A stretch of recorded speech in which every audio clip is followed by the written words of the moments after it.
vraie voix Sud Radio, le grand débat du jour. On va discuter avec le chef de l'État parce que la situation du pays le mérite. Et nous avons demandé à être reçus par le chef de l'État pour lui dire ce que nous avons, nous, en tête. Pas pour se plier à ses desiderata. C'est-à-dire ? Moi, je ne suis pas dans une situation où je viens simplement plier un genou devant le chef de l'État. Et donc, ce que je suis venu vous dire ce matin, c'est que moi, je ne souhaite pas qu'on arrive en fait à une nomination ultra rapide parce qu'il faudrait se dépêcher, etc. Je souhaite qu'il y ait une négociation. Face à cette situation, ce qui est dangereuse, qui crée un vide, la droite ne doit pas fuir ses responsabilités, je le crois profondément. Nous devons continuer à travailler pour le bien des Français. Seul un Premier ministre de gauche est en mesure aujourd'hui de garantir cette orientation. Quel nouveau gouvernement pour la France? Se dirige-t-on vers une coalition LR Centre PS? Le patron du Parti Socialiste, Olivier Faure, vous venez de l'entendre, s'est dit prêt à ce matin à des concessions réciproques avec la Macronie et la droite pour un gouvernement, un contrat à durée déterminée. De son côté, Bruno Retailleau affirme que la droite ne pourra faire aucun compromis avec la gauche. Alors parlons vrai, est-ce que ce ne serait pas suicidaire pour LR ou ce qu'il en reste après la scission avec Éric Ciotti, ce gouvernement d'union nationale, appelez-le comme vous voulez? Y a-t-il une cohérence chez Emmanuel Macron qui reçoit le PS aujourd'hui pour faire un gouvernement de front républicain alors qu'il accusait le PS hier soir d'avoir fait partie d'un front anti-républicain en votant la censure? Et à cette question, une coalition gouvernementale allant de LR au PS est-elle possible? Vous dites non à 86%, vous voulez réagir, le 0826 300 300. Et notre invité pour nous accompagner dans ce débat, Stéphane Rosez, qui est politologue, je vais y arriver, président de CAP et enseignant à l'Institut catholique de Paris. Merci d'avoir accepté notre invitation. Philippe Bilger. En effet, ma chère Cécile, mon cher Philippe, d'abord, je suis très heureux de parler devant Stéphane Rosez, dont j'apprécie tellement les analyses. Absolument. Et c'est un bonheur de le voir à Sud Radio. Mais une fois cela dit, je crains que la situation parlementaire soit relativement insoluble.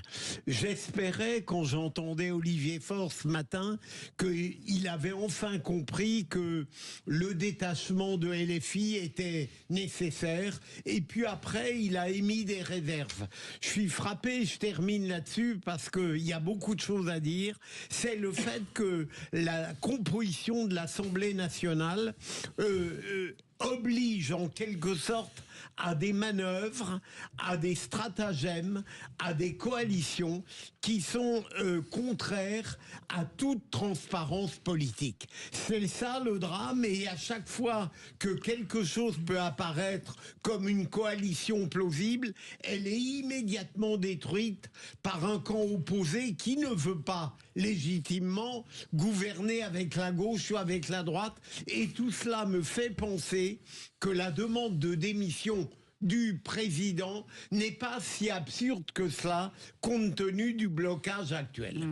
Éric Revel. Bon, on écoutera évidemment avec beaucoup d'intérêt ce que va nous dire et la façon dont va nous éclairer Stéphane Rosez, mais moi je ne crois pas du tout à ce socle commun, je veux dire pourquoi.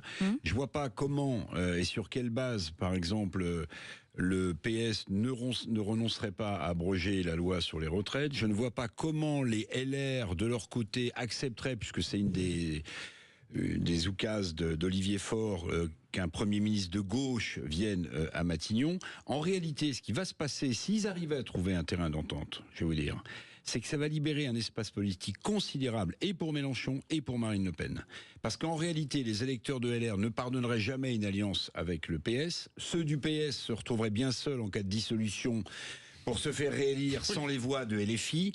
Donc je ne crois pas que ça se fera, mais si ça se fait, ça libère, à l'insu de leur plein gré, un espace politique et pour Mélenchon et pour Le Pen. Moi, je pense que je le disais un peu tout à l'heure, la droite, elle a eu sa chance, entre guillemets, alors que d'ailleurs, elle n'a pas gagné les élections, donc c'était même un peu un miracle pour elle qu'elle arrive à avoir Barnier comme Premier ministre. Excusez-moi, mais maintenant il faut que la gauche ait sa propre chance. On verra ensuite ce que ça donne, mais pour qu'il y ait une forme d'équité, tout simplement. Le NFP existe encore, il est effectivement en voie de dislocation, mais c'est pas encore tout à fait le cas. On verra bien ce que ça donne, et ensuite peut-être que dans un troisième tour, si j'ose dire, là il y aurait éventuellement un gouvernement d'union, d'intérêt national, je sais pas trop comment on pourrait l'appeler, qui pourrait émerger. Mais en attendant, la rigueur du résultat des dernières élections législatives encourage à nommer un Premier ministre de gauche qui représente de près ou de loin la tendance France NFP. Stéphane Rosès, on le rappelle, vous êtes politologue, président de CAP et enseignant à l'Institut catholique de Paris. Vous avez entendu l'analyse notamment d'Éric Revel qui dit que ça ouvrirait un boulevard tant à Jean-Luc Mélenchon qu'à Marine Le Pen. Est-ce que vous partagez cette opinion, J'espère.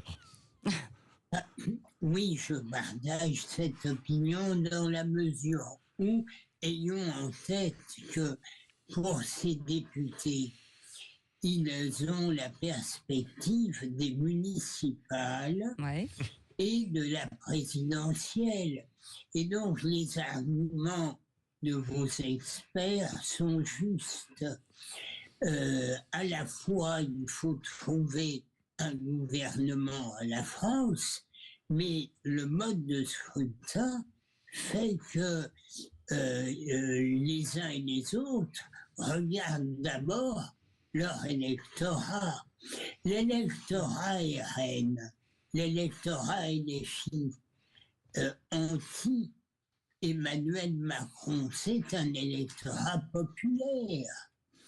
Il souffre de la situation actuelle et remonte aux uns et aux autres la difficulté pour les catégories populaires et les classes moyennes fragilisées de supporter des austérités supplémentaires. Et comme le mode de scrutin n'est pas proportionnel, chacun est relié à des alliances, d'où la pression de LFI sur le PS et les autres.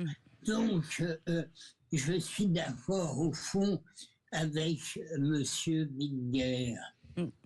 Emmanuel Macron fait comme si c'était la solution institutionnelle. Et il dit, je vais rester jusqu'au bout. Mais ce n'est pas lui qui en décide, c'est le pays. Ce sont les classes dirigeantes, c'est l'Union européenne, ce sont les marchés. Et donc, depuis la connaissance des résultats des législatives, je partage l'idée que seule une présidentielle anticipée avec des législatives dans la foulée permettrait que la représentation nationale soit conforme à ce qu'est le pays. Philippe Bilger. Ça a l'air insoluble quand même. Ça a l'air, oui.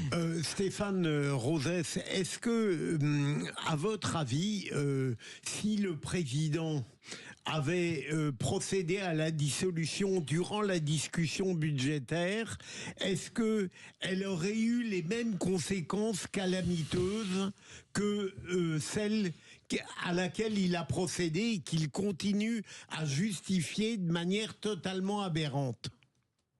Je crois, pour vous répondre, que dans la dissolution, ce choix que le président a dit hier, regretter qu'il ait été incompris des Français. Non pas regretter de l'avoir fait, mais qu'il n'ait pas été assez persuasif. Dans ce choix, il n'y avait pas seulement la volonté de redonner la parole aux Français en les mettant au pied du mur par rapport aux extrêmes, il y avait l'anticipation du débat budgétaire où nous sommes. Le président ne pouvait pas ignorer la situation réelle des déficits. Et donc son pari était, si je gagne, j'aurai la légitimité pour mener des politiques difficiles pour les Français, et si je perds, je refile le bébé de la crise budgétaire à des gouvernants d'opposants. Il ne s'est passé ni l'un ni l'autre, réellement. Donc, la situation est la même en pire, et au fond, pour répondre à votre question, je crois que la réaction des Français au vu de la gravité budgétaire aurait été au profit plus clairement du Rassemblement national. Éric Revel. Oui, Stéphane Rosès, vous avez dit dans votre précédente intervention quelque chose qui me semble important et qui est rarement, parce qu'on n'ose pas, qui est rarement abordé, c'est la situation et l'avis pesant des milieux d'affaires. Vous avez dit à la fin de votre phrase, vous avez dit, ah oui, en fait... Les classes dirigeantes. Les classes dirigeantes, c'est, je pense, une question déterminante, parce que dès l'instant où le pays va s'enfoncer dans la crise politique, où le budget ne sera pas voté de suite, où ces chefs d'entreprise qui étaient en soutien d'Emmanuel Macron vont commencer à voir leur propre business attaqué, est-ce qu'ils n'auront pas la tentation, parmi les plus importants de ces chefs d'entreprise, Stéphane, de lui dire... Écoutez, Monsieur le Président, là, c'est plus possible parce que, en fait, c'est le cœur de notre business que vous mettez en danger. Je vous ai dit cela parce que dans l'histoire secrète de la dissolution de Jacques Chirac, il dit que je travaillais confidentiellement pour Jacques Chirac et que c'est Dominique de Villepin qui a balancé l'info. Parce que dans le qualitatif que j'avais fait pour Jacques Chirac, j'avais préconisé que le président soit en première ligne. Il a fait l'inverse. Il a laissé Alain Juppé. Mais lors de cette dissolution, j'ai bien vu, puisque j'étais parmi la dizaine de personnes dans le secret, que le choix de la dissolution venait de ce qu'après le mouvement de novembre-décembre 95 qui avait bloqué le pays, les milieux d'affaires ont fait pression sur Jacques Chirac et Jacques Pinon pour dissoudre, parce que l'analyse de Trichet des milieux européens des marchés financiers était que la France n'irait pas à l'euro. Et donc, le président Macron, on l'a vu, est assez insensible aux pressions du peuple, parce qu'il peut toujours envoyer les forces de l'ordre. On l'a vu lors des Gilets jaunes. Par contre, si les classes dirigeantes, si Bruxelles, si les marchés financiers disent il est impossible que la France, au cœur du dispositif européen, continue à s'effondrer.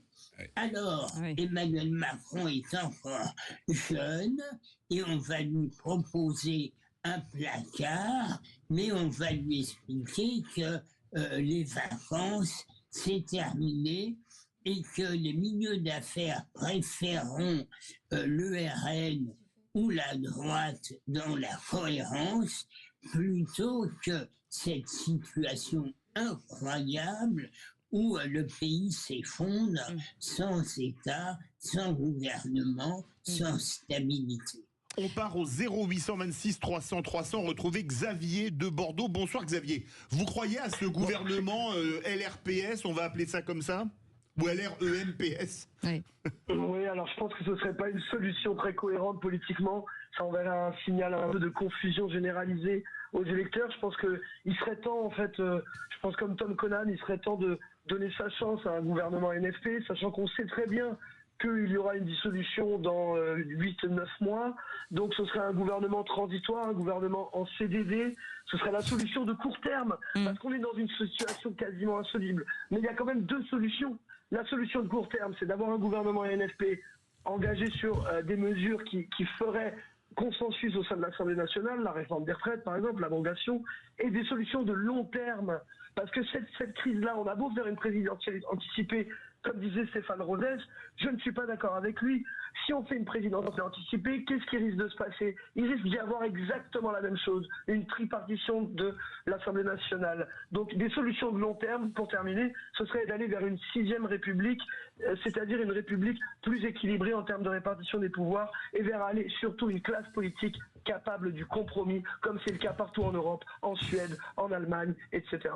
Et il y a un point aussi que je trouve important de mentionner, c'est que le coût du retard est supérieur au coût de l'erreur. Ça, c'est un point qui s'applique beaucoup en économie, et en l'occurrence là sur le budget, c'est exactement ça. Le fait qu'on perde du temps, en fait, que ce soit une option de droite, une option de gauche, vous voyez, quelle que soit la coloration politique qu'on veuille donner à tout ça, prendre du retard, c'est bien pire que de faire une erreur sur telle ou telle mesure, tel ou tel dispositif. Ça, faut bien que les Français l'aient en tête. Après, il y a un effet boule de neige sur la dette, et avec le spread, vous savez, l'écart avec l'Allemagne, donc le taux d'intérêt qui va augmenter, cet effet boule de neige va s'accélérer avec le temps. Stéphane Rosès, dernière question. Emmanuel Macron a dit qu'il resterait jusqu'à la dernière seconde de son mandat. Vous pensez qu'il tiendra jusqu'au printemps 2027 ? Non, je ne le pense pas. Le dysfonctionnement, et si nous nous enlisons, c'est parce que la représentation nationale n'est pas conforme au pays.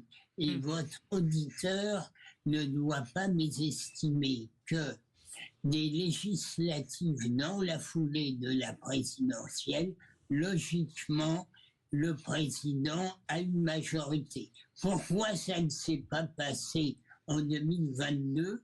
Parce que le président n'a pas mené campagne aux législatives, parce qu'il n'avait pas de contrat à défendre avec le pays, parce que son élection s'était faite dans un climat de peur sur la Covid et la guerre en Ukraine.